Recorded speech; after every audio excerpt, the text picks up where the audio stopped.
Pepper pot soup is very delicious and well worth the effort. But before I get into that, I want to answer a query about roasting pork.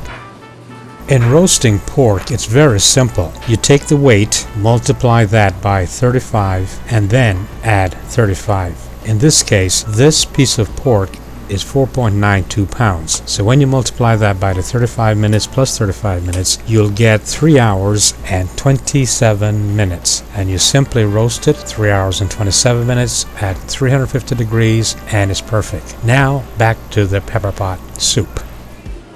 The three main ingredients to your pepper pot soup is going to be the beef, very lean beef, the spinach, and the coconut milk. The rest, of course, you can be as creative as you want to be. I like to use lean salt pork as an additional flavor.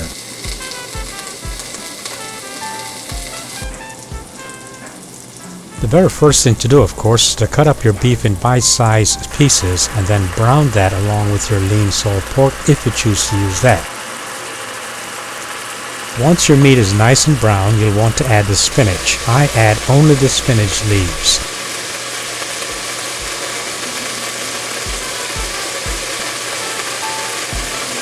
In this case, I use about 2 pounds of beef and about a pound and a half of spinach, and then I cook everything until the meat is nice and tender.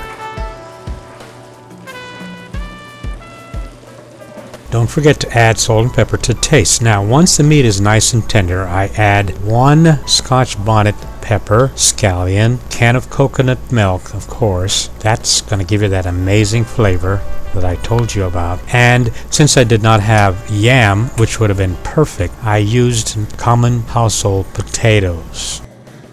If you're going to use bite-sized potatoes, add them about 30 minutes before serving, or else if they cook longer, they'll probably dissolve in your soup.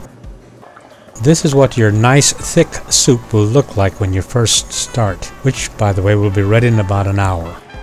As delicious as this soup turned out to be, one made in Jamaica is even more delicious. Enjoy. As for my roast pork, now I can have pork